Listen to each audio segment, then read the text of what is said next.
یہ سوچتا ہوا، دل میں شکوہ شکایت کرتا ہوا مسجد پہنچا۔ مسجد کے اندر جا کر دیکھا تو مسجد کے سائے میں ایک آدمی لیٹا ہوا ہے، وہ پیروں سے بھی محروم ہے، اس کے پیر کٹے ہوئے ہیں۔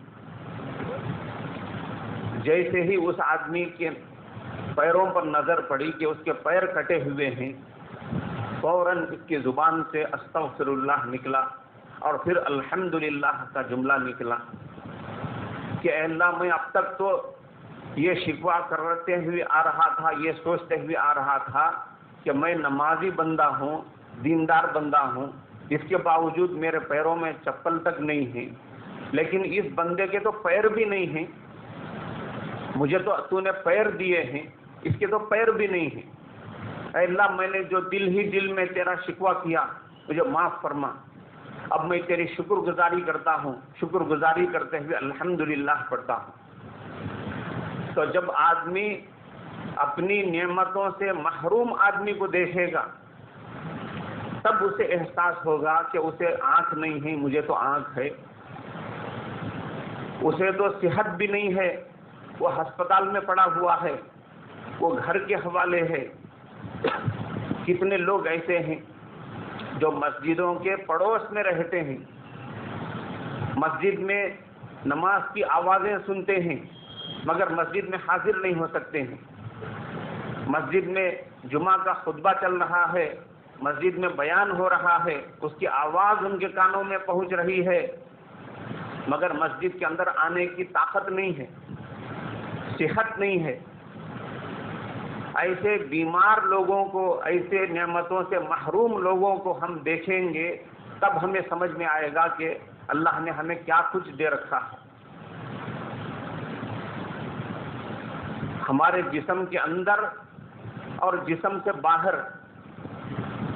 جسم کے باہر کا مطلب یہ ہے کہ اللہ نے اولاد دی ہے، کیا یہ معمولی نعمت ہے؟ کتنے لوگ ترس رہے ہیں، تڑپ رہے ہیں اولاد کے لیے۔ بیوی کی نعمت اللہ نے دی ہے، کیا یہ معمولی نعمت ہے؟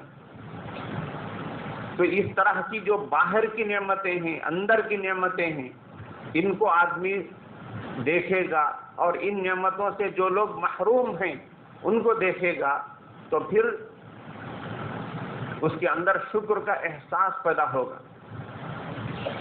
اگر شکر کا احساس پیدا نہیں ہوا، شکر نہیں کیا، ناشکری کیا، غفلت میں پڑا رہا، ناشکری کرتا رہا، تو اس کا نتیجہ کیا ہوتا ہے؟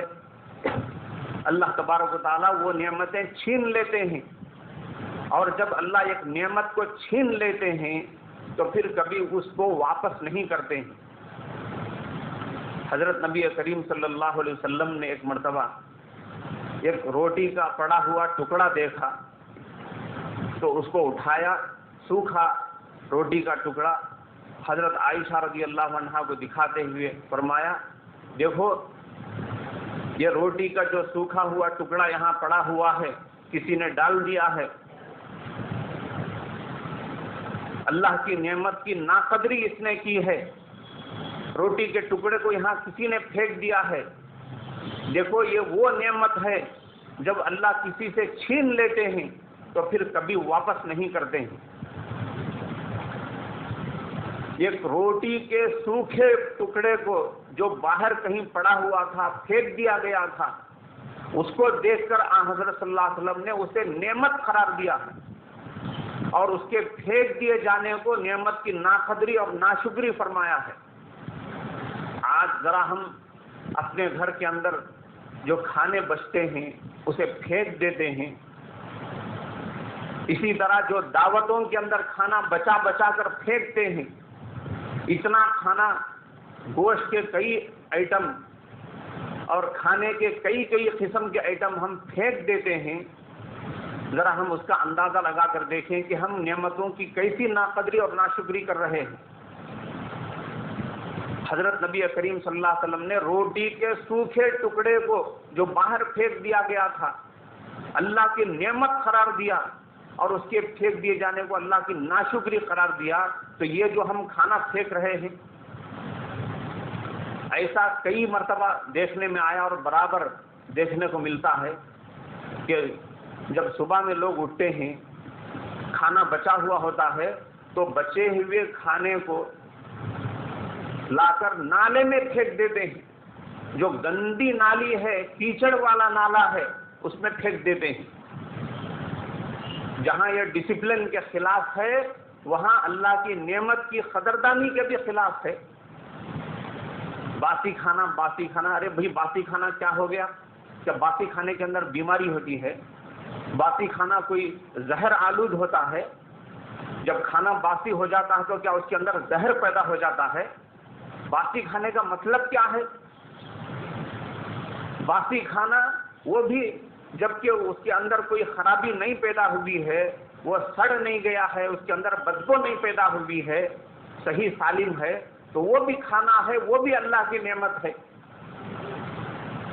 روٹی کے پڑے ہوئے سوکھے ٹکڑے کو حضرت صلی اللہ علیہ وسلم نعمت فرما رہے ہیں، تو جو چاول کا ہمارے گھروں میں بنا ہوا کھانا ہے، بس رات کا کھانا ہے یا کل دوپہر کا کھانا ہے، صحیح سالم ہے، تو پھر وہ کتنی بڑی نعمت ہے۔ اس نعمت کو ہم گھوڑ میں پھینکتے ہیں، نالے میں ڈالتے ہیں۔ یہ بہت بڑی نعمت کی ناقدری ہے، یہ زبردست قسم کی ناشکری ہے۔ قرآن کریم میں اللہ نے ایسی کئی قوموں کے قصے بیان فرمائے ہیں جنہوں نے اللہ کی نعمتوں کی ناشکری کی، تو پھر اللہ نے ان کے اوپر کیسا عذاب لایا۔ وَضَرَبَ اللَّهُ مَثَلًا قَرْيَةً كَانَتْ آمِنَةً مُطْمَئِنَّةً، اللہ نے ایک بستی کی مثال دی۔ حضرات مفسرین کرام فرماتے ہیں کہ یہ کوئی خاص بستی نہیں ہے، بس ایک گاؤں کی اللہ نے مثال دی ہے۔ سمجھو کہ گاؤں کے اندر ایسا ہوا تو پھر اس کا نتیجہ کیا ہو سکتا ہے۔ بعض حضرات مفسرین کرام نے فرمایا کہ یہ مکے ہی کے قریے کی مثال ہے، مکے کی مثال ہے۔ مکے میں 7 سال تک مسلسل قحط سالی پھیل رہی تھی۔ جب حضرت نبی کریم صلی اللہ علیہ وسلم ہجرت فرما کر مدینہ منورہ تشریف لائے تھے تو اس کے بعد کا واقعہ ہے کہ 7 سال تک مکے میں قحط سالی پھیل گئی تھی، جس کے نتیجے میں وہاں کے لوگ مردار کو کھانے پر مجبور ہو گئے تھے، کتوں کو کاٹ کاٹ کر کھانے پر مجبور ہو گئے تھے، گھوڑ میں پھینکی ہوئی گندی چیزوں کو کھانے پر مجبور ہو گئے تھے۔ ابو سفیان جو اس وقت بھی اسلام میں داخل نہیں ہوئے تھے، حضرت نبی کریم صلی اللہ علیہ وسلم کے پاس درخواست بھیجی کہ آپ تو بڑی صلہ رحمی کرنے والے ہیں، غریبوں کے ساتھ بڑی ہمدردی کرنے والے ہیں، مکے کے لوگ بھوکے پیاسے مر رہے ہیں، یہ جو مرد لوگ ہیں، مردوں کا تو قصور ہے، لیکن یہ جو عورتیں ہیں، یہ جو چھوٹے چھوٹے معصوم بچے ہیں، ان کا کیا قصور ہے؟ یہ بھی بھوکے پیاسے مر رہے ہیں۔ تب حضرت نبی کریم صلی اللہ علیہ وسلم نے مدینے سے بہت سارا اناج غلہ مکہ بھجوایا تھا۔ اللہ نے مکے کا حوالہ دیتے ہوئے فرمایا وَضَرَبَ اللَّهُ مَثَلًا قَرْيَةً كَانَتْ آمِنَةً مُطْمَئِنَّةً، ایک ایسی بستی کہ جس کے اندر امن بھی تھا، اطمینان بھی تھا۔ امن کا مطلب باہر سے کوئی پریشانی نہیں تھی، اطمینان کا مطلب اندر سے بھی کوئی پریشانی نہیں تھی، اندر سے بھی خوشی تھی، باہر سے بھی امن تھا، کھاتے پیتے آرام کی زندگی گزار رہے تھے۔ یَأْتِیہا رِزْقُہا رَغَدًا مِّن کُلِّ مَکَانٍ، ہر طرف سے کھینچ کر ان کے پاس روزی آ رہی تھی، قسم قسم کے میوے آ رہے تھے۔ فَكَفَرَتْ بِأَنْعُمِ اللَّهِ، لیکن انہوں نے اللہ کی نعمتوں کی ناشکری کی۔ فَأَذَاقَهَا اللَّهُ لِبَاسَ الْجُوعِ وَالْخَوْفِ، تو نتیجہ کیا ہوا نعمتوں کی ناشکری کا؟ اللہ نے ان کو چکھا دیا بھوک اور پیاس کا اور خوف کا مزہ، کہ بھوک پیاس میں مرنے لگے اور خوف ان کے اوپر چھا گیا، گھبراہٹ چھا گئی۔ یہ نتیجہ کس کا تھا؟ اللہ کی نعمتوں کی ناشکری کا نتیجہ تھا۔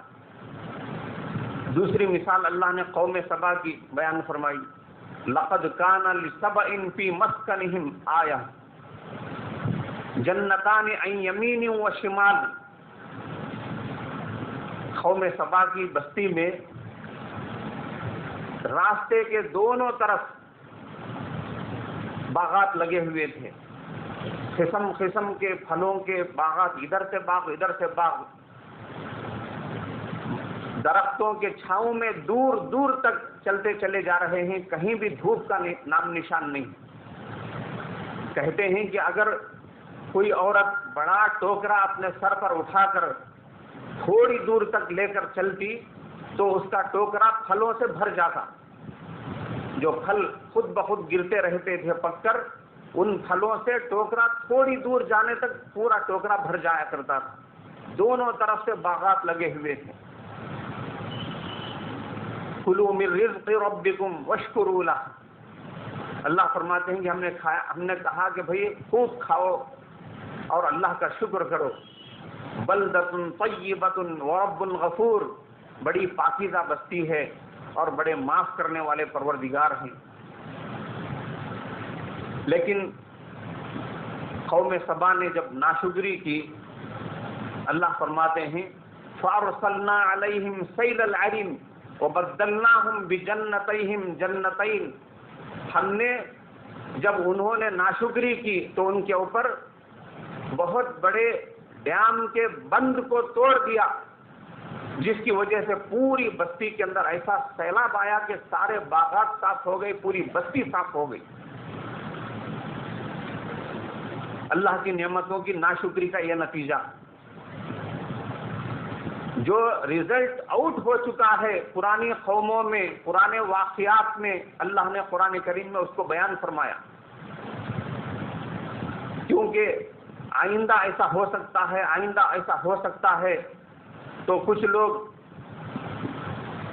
سوچتے ہیں کہ پتہ نہیں ہوگا نہیں ہوگا، ہوگا نہیں ہوگا، اس لیے اللہ نے جو ہو چکا ہے اس کو بیان فرمایا کہ دیکھو انہوں نے ایسی ناشکری کی، اللہ کی نعمتوں کی ایسی ناقدری کی تو ان کے اوپر ایسا عذاب آیا۔ اسی لیے اللہ فرماتے ہیں لئن شکرتم لازیدنکم، اگر تم میرے احسانات کو مانو، میری نعمتوں کی قدر کرو، لازیدنکم، تو میں اپنی نعمتیں اور زیادہ دوں گا، ولئن کفرتم ان عذابی لشدید، اگر تم ناشکری کرو، میری نعمتوں کی ناشکری کرو تو دیکھو میرا عذاب بہت سخت ہے۔ وہ عذاب جو سخت ہے قیامت کے بعد ہونے والا ہے، وہ دور کا معاملہ ہے، لیکن تازہ اور نغد معاملہ اللہ کا کیا ہوتا ہے؟ نعمتوں کو چھین لیتے ہیں، نعمتوں کی ناقدری کے نتیجے میں اللہ نعمتوں کو چھین لیتے ہیں، اور جب اللہ کسی نعمت کو چھین لیتے ہیں تو پھر کبھی واپس نہیں کرتے ہیں۔ آج ہم اللہ کی کتنی نعمتوں سے فائدہ اٹھا رہے ہیں، ذرا ہم سوچ کر دیکھیں گے تو اللہ کی نعمتوں کو گنا بھی نہیں سکتے۔ کیوں گنا نہیں سکتے ہیں؟ کوئی کہہ سکتا ہے بھئی سر ایک نعمت ہے، آنکھ ایک نعمت ہے، ناک ایک تیسری نعمت ہے، زبان چوتھی نعمت ہے، کان پانچویں نعمت ہے۔ ٹھیک ہے، جو چیزیں آپ کو نظر آ رہی ہیں، اللہ کی جو نعمتیں نظر آ رہی ہیں اسے تو گنا سکتے ہیں، جو نظر نہیں آ رہی ہیں، جسے بھول گئے ہیں، پیدا ہونے سے لے کر آج تک ہم نے کتنے بار سانس لیے، کسی کو یاد ہے؟ صبح سے لے کر اب تک کتنے سانس لیے وہ یاد نہیں ہے، اور سانس لینا تو پیدا ہونے سے پہلے سے چل رہا ہے، دنیا کے پیٹ میں آنے سے پہلے سے ماں کے پیٹ میں سانس لے رہے ہیں، وہ سانسوں کو کون گنیں گے؟ اللہ کا فرمان بالکل سچا ہے، وَإِن تَعُدُّوا نِعْمَةَ اللَّهِ لَا تُحْصُوهَا، اگر تم اللہ کی نعمتوں کو شمار بھی کرنا چاہو تو شمار بھی نہیں کر سکتے ہو۔ جب بے شمار نعمتوں سے ہم فائدہ اٹھا رہے ہیں تو پھر اس کے اوپر شکر ادا نہ کرنے کا کیا مطلب ہے؟ اگر کوئی ہم سے پوچھے، ایک آدمی نے اپنے دوست کی شکایت کی، کہا کہ میرے دوست نے مجھ سے قرض مانگا، صرف اپنی تکلیف ظاہر کی، قرض صاف طریقے سے قرض بھی نہیں مانگا، بس تکلیف ظاہر کی، تو میں اس کی تکلیف کے بتانے کو اشارہ سمجھ کر اس کے مقام پر پہنچ کر پیسے اور پیسے کے ساتھ اور دوسری ضرورت کی چیزیں جس کا مجھے اندازہ تھا کہ اس کی بھی ضرورت ہو سکتی ہے، اس کی بھی ضرورت ہو سکتی ہے، اس کی بھی ضرورت ہو سکتی ہے، ایسی کئی چیزیں اور پیسے جا کر اس کے مقام پر میں پہنچا کر آیا، تو وہ میرے ہاتھ سے پیسے اور دوسری چیزیں لے کر اس طرح پیٹ پلٹا کر چلا گیا کہ گویا میں اسے قرض دینا تھا۔ میں اسے قرض نہیں دے رہا ہوں، میں اس سے قرض لیا تھا، اب میں اس کا قرض ادا کیا ہوں۔ نہ خوشی کا ایک نظارہ اس کے چہرے پر میں دیکھا، شکریہ تو دور کی بات ہے، یعنی اپنے دوست کی طرف سے شکوہ کر رہا ہے کہ میں اس کی ضرورت کو محسوس کر کے اس کے مقام پر پہنچ کر صرف پیسہ نہیں، پیسوں کے ساتھ دوسری ضرورت کی چیزیں پہنچا کر آیا۔ نہ وہ مسکرا کر مجھے دیکھا، نہ شکریہ ادا کیا، بس لیا اور پلٹ گیا۔ جب کوئی بندہ ہمارا شکریہ ادا نہیں کرتا ہے تو ہم اتنا ناراض ہوتے ہیں کہ دوسروں سے شکایتیں کرنے لگتے ہیں۔ اگر ہم اللہ کا شکریہ ادا نہیں کریں گے، اگر ہم اللہ کی نعمتوں کے اوپر شکر گزاری نہیں کریں گے تو کیا اللہ برا نہیں مانیں گے؟ ضرور اللہ برا مانیں گے۔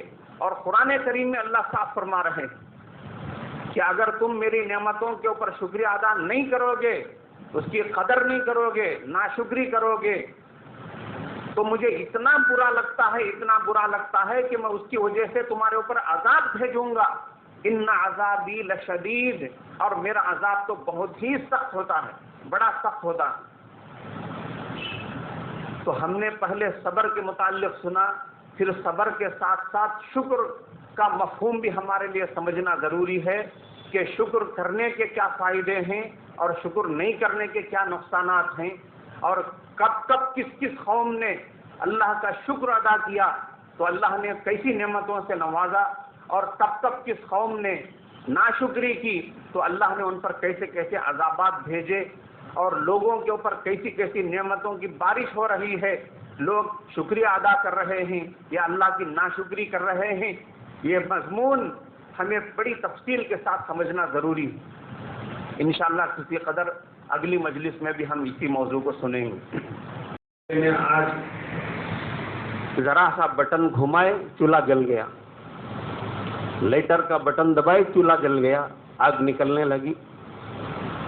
پانی گرم کرنے کے لیے کتنی تکلیف ہوتی تھی، آج نل پھراؤ گرم پانی نکلنا شروع ہو جاتا ہے۔ تو ہر طرح کی سہولتیں اللہ نے ہمیں دے رکھی ہیں، قدم قدم پر ہمارے چاروں طرف ہماری زندگی کے تقاضوں اور ضرورتوں کے لحاظ سے بے حساب سہولتیں اللہ نے ہمیں دی ہیں۔ ان کا ہم اگر جائزہ لیں گے تو ہمیں محسوس ہونے لگے گا کہ جنت کا بہت بڑا حصہ اللہ نے ہمیں اس دنیا ہی کے اندر دے دیا ہے۔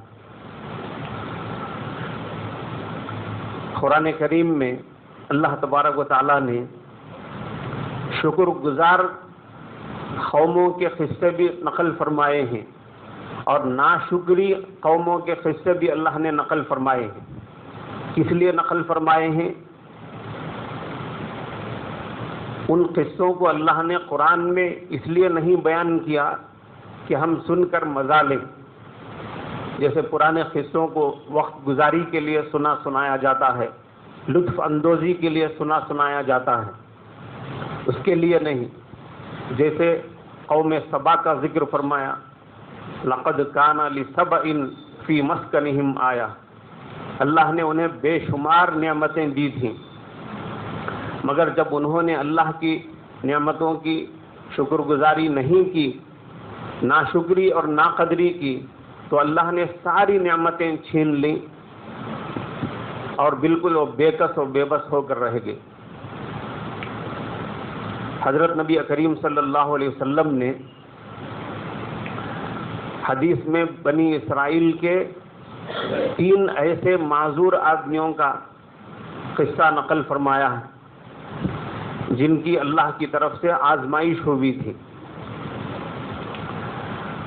حدیث پاک میں نقل کیا گیا ہے کہ بنی اسرائیل میں 3 آدمی تھے، ایک برس کی بیماری والا، اور دوسرا گنجا جس کے سر پر بال بالکل نہیں تھے، اور تیسرا نابینا۔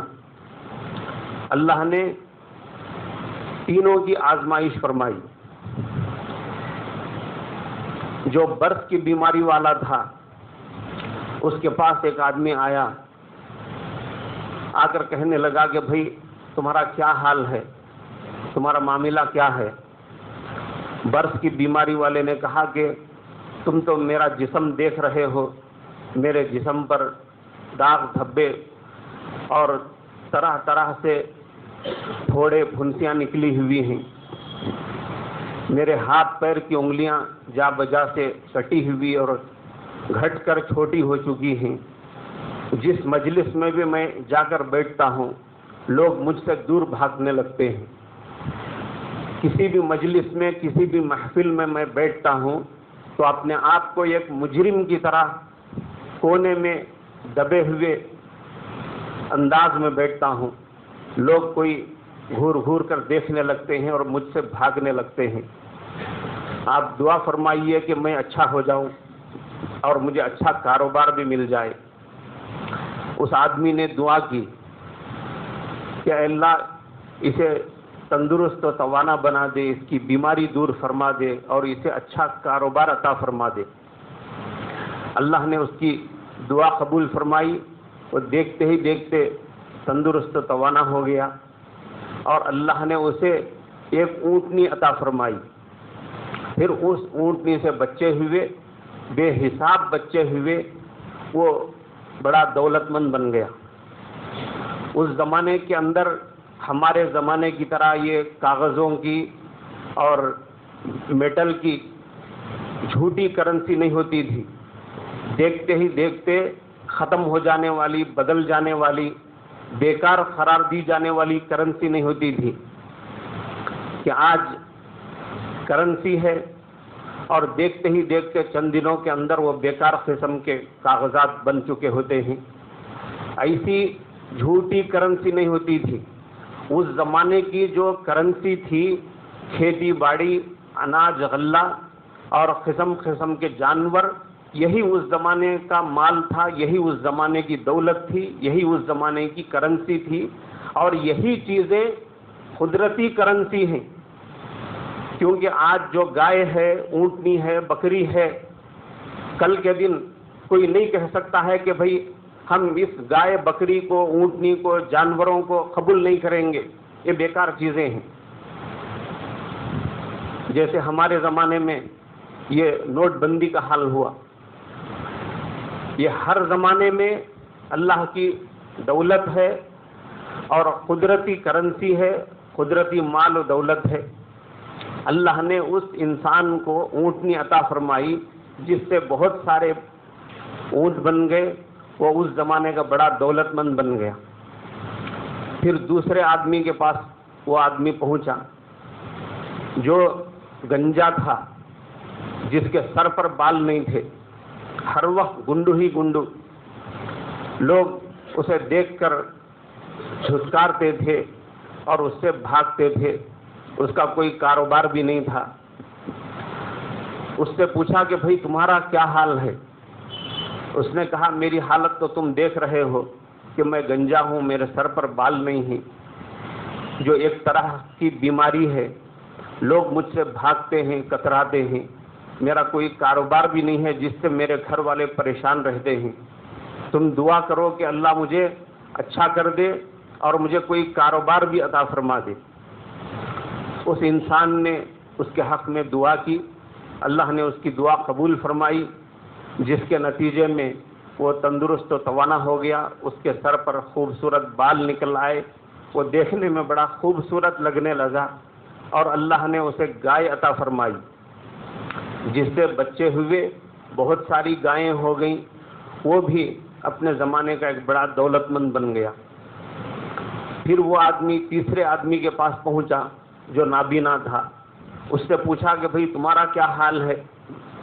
اس نے کہا کہ تم دیکھ رہے ہو کہ میری دنیا بھی کوئی دنیا ہے، میری زندگی بھی کوئی زندگی ہے، میری زندگی اور میری دنیا میرے لیے ویران ہے، میرا کوئی کاروبار بھی نہیں ہے، میں در در بھٹکتا ہوں، بھیک مانگ مانگ کر اپنا گزارا کرتا ہوں، تم دعا کرو کہ اللہ مجھے اچھا کر دے، مجھے آنکھیں عطا فرمائے اور مجھے کوئی کاروبار بھی لگا دے۔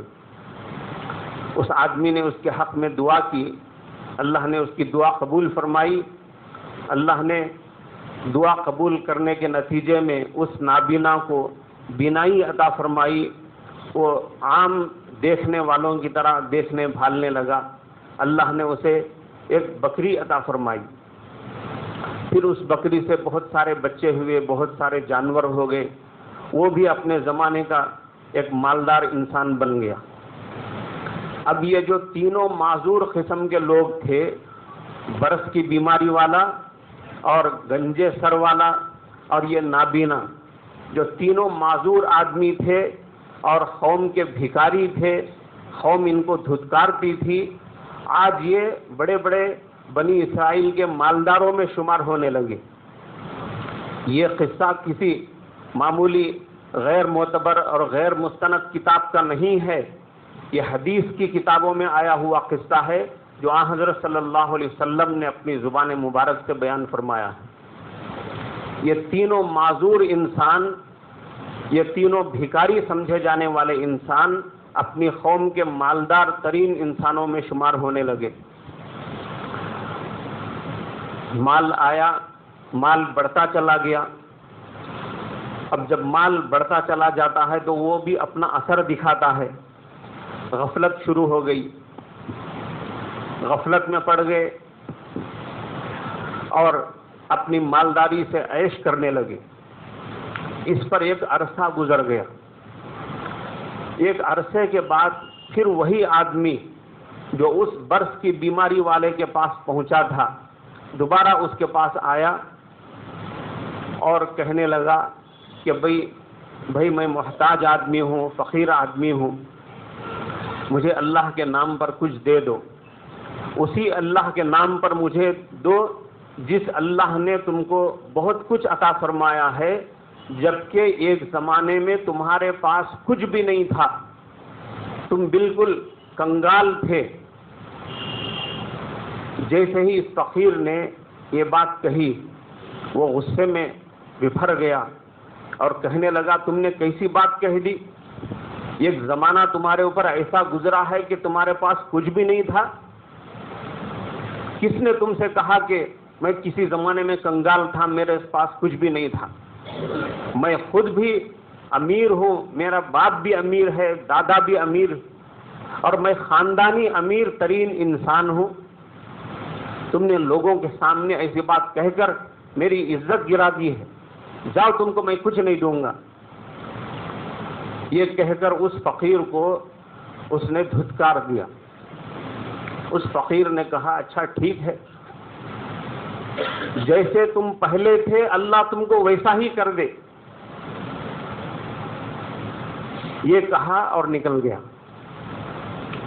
جیسے پہلے دعا قبول ہوئی تھی، دعا قبول ہونے کے نتیجے میں وہ مالدار بن گیا تھا، اب اس فقیر کی بددعا بھی قبول ہو گئی، پھر دیکھتے ہی دیکھتے وہ بیمار پڑ گیا، اور اسی بیماری کے علاج کے نتیجے میں وہ سارے اونٹ، ساری دولت اس کی ختم ہو گئی، پھر پرانی حالت پر وہ پہنچ گیا، پھر برس کی بیماری اسے شروع ہو گئی۔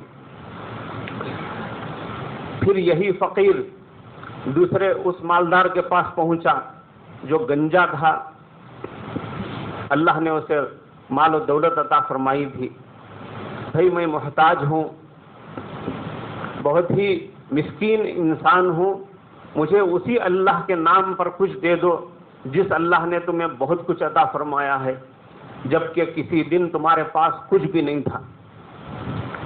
وہ غصے میں آ گیا اور ڈانٹنے لگا، کہنے لگا کہ بھائی تم یہ کیسی بات کہہ دیے کہ تمہارے پاس کسی زمانے میں کچھ بھی نہیں تھا؟ میں پیدائشی مالدار آدمی ہوں، مالدار گھرانے سے تعلق رکھتا ہوں، میں بڑا بزنس مین ہوں، لوگ مجھے بڑا عقل مند سمجھتے ہیں، لوگ میرے تعلق سے یہ سمجھتے ہیں کہ میں مٹی کو بھی ہاتھ لگاتا ہوں تو وہ سونا بن جاتی ہے، لوگ میری تعریفیں کرتے ہیں، مجھے بہت بڑا مالدار آدمی سمجھتے ہیں، اور یہ حقیقت بھی ہے کہ میرا گھرانہ پورا کا پورا مالدار گھرانہ ہے۔ تم نے یہ کہہ کر مجھے ناراض کر دیا، لوگوں کے سامنے میری عزت گرا دی، جاؤ تمہیں میں کچھ نہیں دوں گا، دھتکار کر بھگا دیا۔ وہ فقیر یہ کہتے ہوئے کہ بھائی جیسے تم پہلے تھے پھر اللہ تم کو ایسا ہی کر دے، نکل گیا۔ اب اس کی بد دعا بھی قبول ہوئی، جس کے نتیجے میں وہ پھر اسی حالت میں پہنچ گیا، بیمار ہو گیا، اس کی ساری گائیں، سارے جانور، ساری دولت ختم ہو گئی، پھر اسی پرانی حالت پر پہنچ گیا۔ پھر تیسرے آدمی کے پاس پہنچا جو نابینا تھا، پھر بینا ہو گیا، اللہ نے اسے دولت عطا فرمائی۔ اس کے پاس جا کر کہنے لگا بھائی میں فقیر آدمی ہوں، محتاج ہوں، تنگ دست ہوں، مجھے اللہ کے نام پر کچھ دے دو، اسی اللہ کے نام پر جس اللہ نے تمہیں بہت کچھ عطا فرمایا ہے، جبکہ کسی زمانے میں تمہارے پاس کچھ بھی نہیں تھا۔ جیسے ہی یہ بات اس نے سنی، اس کی کیفیت بدل گئی، اس کی آنکھوں سے آنسو رواں ہو گئے، رونے لگا اور کہنے لگا کہ بھئی تم نے بالکل صحیح بات کہی کہ ایک زمانہ میرے اوپر ایسا گزرا ہے کہ میرے پاس کچھ بھی نہیں تھا، میں فقیر تھا، تنگ دست انسان تھا، نابینا تھا، در در بھٹکتا تھا، اپنے ہاتھ میں کشکول لیے ہوئے بھیک مانگا کرتا تھا، میری زندگی بڑی قسم پرسی کی حالت میں گزر رہی تھی، لیکن کوئی انسان میرے پاس پہنچا، اس نے میری حالت دیکھی اور میرے حق میں دعا دی، جس کے نتیجے میں اللہ نے میری قسمت پلٹ دی، میری دنیا بدل گئی اور میں فقیر سے امیر بن گیا، مالدار بن گیا۔ یقیناً یہ سارا مال جو تمہارے سامنے پڑا ہوا ہے، دو پہاڑوں کے سامنے یہ جو بکریوں کا ریوڑ نظر آ رہا ہے، یہ سب کچھ میرے مولا کا دین ہے، میرے اللہ کی دی ہوئی چیزیں ہیں، تم اس میں سے جتنا چاہو لے لو، میری طرف سے کوئی قید نہیں ہے، 100 بکریاں لے لو، 200 بکریاں لے لو، جتنا چاہو لے لو، اللہ نے مجھے دیا ہے، اللہ کے دیے ہوئے مال میں سے میں تمہیں دے رہا ہوں۔ اس فقیر نے کہا تمہیں مبارک ہو، میں کوئی انسان نہیں ہوں، میں کوئی فقیر اور یتیم اور مسکین آدمی نہیں ہوں، میں اللہ کا بھیجا ہوا فرشتہ ہوں۔ اللہ نے 3 انسانوں کی آزمائش کے لیے مجھے بھیجا تھا، 2 آدمی تو اپنی اوقات بھول گئے اور وہ غفلت میں پڑ گئے، اللہ کی ناشکری کرنے لگے، اللہ نے ان کو پھر ان کی پرانی اوقات میں پہنچا دیا۔ تم ایک انسان ہو جو اپنی اوقات کو یاد رکھے، اللہ کا شکر ادا کیے، اللہ تمہاری مال و دولت کے اندر اور اضافہ فرمائے، تمہاری عزت کے اندر اور اضافہ فرمائے، یہ کہہ کر چلا گیا۔ اللہ نے اس کی دعا قبول فرمائی، اس کے نتیجے میں اس تیسرے انسان کو اللہ نے اور بڑا مالدار بنا دیا، اس کی عزت میں اور اضافہ فرما دیا، جس کے نتیجے میں وہ بنی اسرائیل کے بڑے عزت والوں میں اور بڑے مالدار امیر ترین انسانوں میں شمار ہونے لگا۔ یہ نتیجہ ہوتا ہے اپنی اوقات کو بھول جانے کا اور اپنی اوقات کو یاد رکھنے کا۔ جب آدمی اپنی اوقات کو، پرانی اوقات کو بھول کر غفلت میں پڑ جاتا ہے، مال و دولت میں پڑ کر عیش و مستی کی زندگی گزارنے لگتا ہے، اللہ کی ناشکری کرنے لگتا ہے، تو پھر اللہ اس کی دی ہوئی نعمتوں کو چھین لیتے ہیں، پھر اسے کنگال بنا دیتے ہیں۔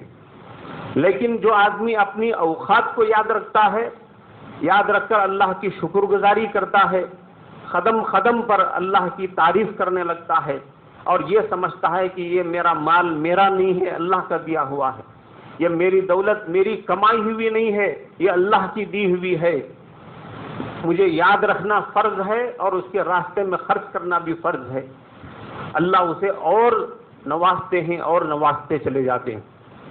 قرآن کریم میں اللہ نے مختلف مقامات میں، متعدد مقامات میں اس کی نعمتوں پر شکر گزاری کا حکم دیا۔ آج ہمارے اندر جن جن باتوں کی کمی ہے، ان باتوں میں سے یہ ناشکری یہ ایک چیز ہے جس کی ہمارے اندر بڑی زبردست کمی پائی جاتی ہے۔ پرانی اوقات کو بھول جاتے ہیں، ناشکری کرنے لگتے ہیں، اللہ کی نعمتوں پر شکر ادا نہیں کرتے ہیں، مصیبتوں میں پھنس جاتے ہیں، ان سے دعاؤں کی درخواستیں کرنے لگتے ہیں، خود دعائیں کرتے ہیں، اللہ مصیبتوں کو ٹال دیتے ہیں، پھر خوشحالی آ جاتی ہے تو خوشحالی آنے کے بعد پھر اللہ کو بھول جاتے ہیں۔ مصیبت میں تو اللہ یاد آیا، لیکن جب مصیبت دور ہو گئی اللہ کو بھول گئے۔ بچے کے امتحان کے لیے خوب دعائیں کیے، دوسروں سے دعاؤں کی درخواستیں کیے، بچہ اچھی رینک سے کامیاب ہو گیا، اللہ کو بھول گئے۔ امتحان سے پہلے اللہ کو یاد کیے، امتحان میں پاس ہو جانے کے بعد، اچھی رینک لانے کے بعد پھر اللہ کو بھول گئے۔ بچہ پاس ہو جانے کے بعد، کامیاب ہو جانے کے بعد پھر اللہ کے سامنے جھکتے نہیں ہیں۔ عام طور پر ہمارے درمیان یہ بات ہے کہ بھائی پھر اللہ کے سامنے جھکیں، اے اللہ ہم نے امتحان سے پہلے آپ سے دعا کی تھی بچے کی کامیابی کے لیے، ہمارے بچے نے کوئی خاص محنت نہیں کی، آپ نے کامیاب کرا دیا، آپ کا ہمارے بچے کے اوپر بے انتہا احسان ہے، آپ کا جتنا بھی احسان مانا جائے، جتنا بھی شکر ادا کیا جائے کم ہے، یہ کہنا ہم یاد نہیں رکھتے ہیں۔ بیماری میں دعا کیے، دوسروں سے دعاؤں کی درخواستیں کیے، بیماری دور ہو گئی، شفا مل گئی، صحت مل گئی، اللہ کو بھول گئے۔